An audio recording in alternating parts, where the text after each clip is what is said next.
We're back with breaking news. Republicans may be moving ahead with an initial vote tomorrow to hold Attorney General Eric Holder in contempt of Congress. It's all about whether the Justice Department has handed over to Republicans in Congress enough documents about the failed Fast and Furious gun walker program. It's a dramatic escalation of a campaign that began before Holder even took off. Just moments ago, Holder wrapped up his meeting with the Republican who's been leading that campaign, Congressman Darrell Issa. Holder ordered to hold a briefing about turning over more documents related to the Fast and Furious program. Issa rejected that offer. The ball's in their court. They rejected what I thought was an extraordinary offer on our part.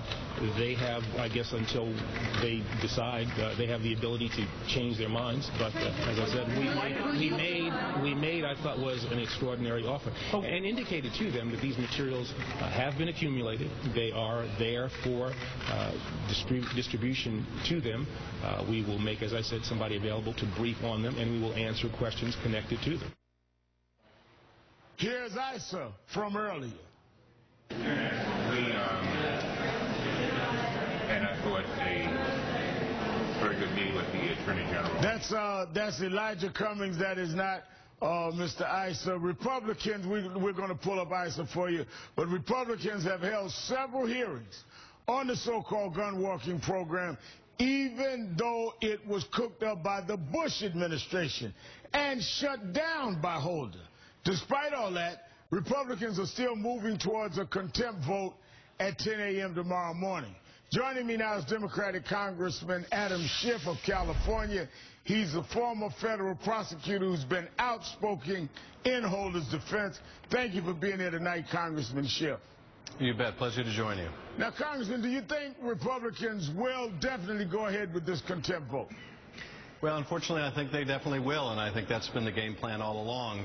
I wish I could say otherwise, but this looks like really a completely political exercise. In the beginning, the committee was demanding grand jury materials, wiretap application materials. The Department was legally precluded from providing. They had to walk back from that, but now they're demanding information that is part of the deliberative process of the DOJ, which the DOJ has never turned over.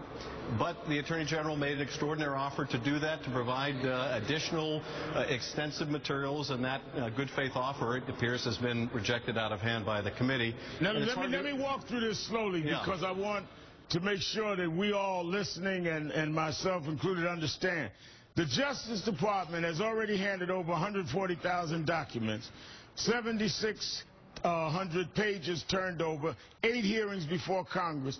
You said that they then requested things that the DOJ never hands over, has never handed over, and the Attorney General even said they were prepared to do that, and even at that, they're saying no deal.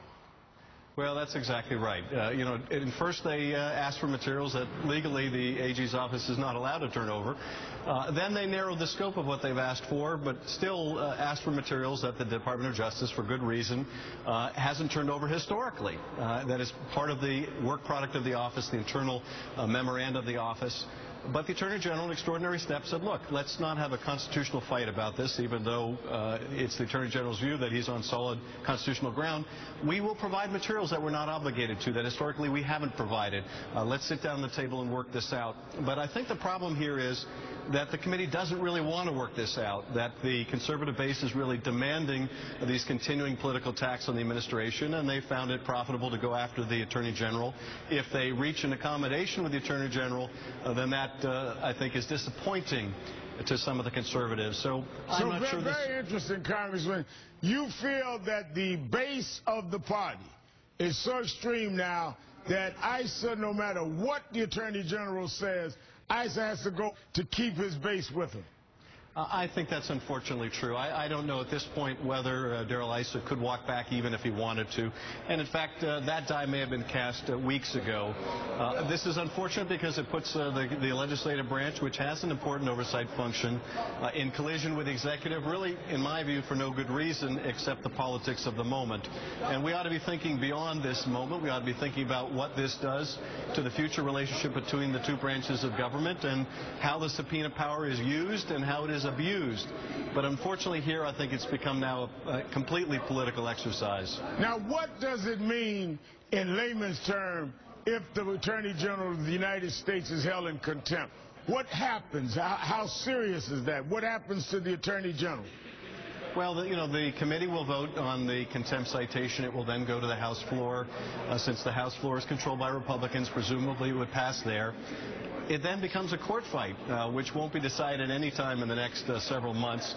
So plainly, if the committee really wanted to get the documents and wanted to get them in a timely way, the Attorney General has offered to provide them, but it's not really about getting the documents. It's about getting the political fight at this point. And unfortunately, I think the GOP committee would rather have the fight than the documents, and that seems to be the path we're headed on. So you're telling me if they hold him in contempt, it goes to the House where the Republicans are in the majority. They go ahead and hold him in contempt. This becomes a court process that will take months when they could get the documents now since the Attorney General has offered this. So they're really trying to go through a campaign season of being able to say the Attorney General's in contempt. They're really not trying to get the documents on Fast and Furious in your judgment. I think it's really clear. And if you look at the history of the investigation, of course, as you pointed out, the gun walking, this tragic, ill-conceived gun walking, began under the Bush administration. But whenever witnesses in the hearings tried to talk about the origins of this program, which was shut down by this Attorney General, by our Attorney General, the committee didn't want to hear that testimony. They didn't want to look at beyond where this administration, where the origins of the program began.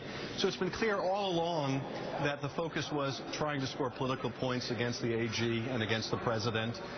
And also, it's been clear, unfortunately, and this is the greatest tragedy of all, that there's been no interest in the committee and indeed no interest in the House in trying to make progress on the very issue this is all about, which is the massive numbers of American-made weapons that are going into Mexico, fueling the drug wars down there. And when we could take steps to deal with that, and we don't, and we engage in this political circus instead, it's a real disservice to our country, and it's a disservice to our neighbors to the south as well. Congressman Schiff, thank you for your time tonight. Thank you. It seems to me that it is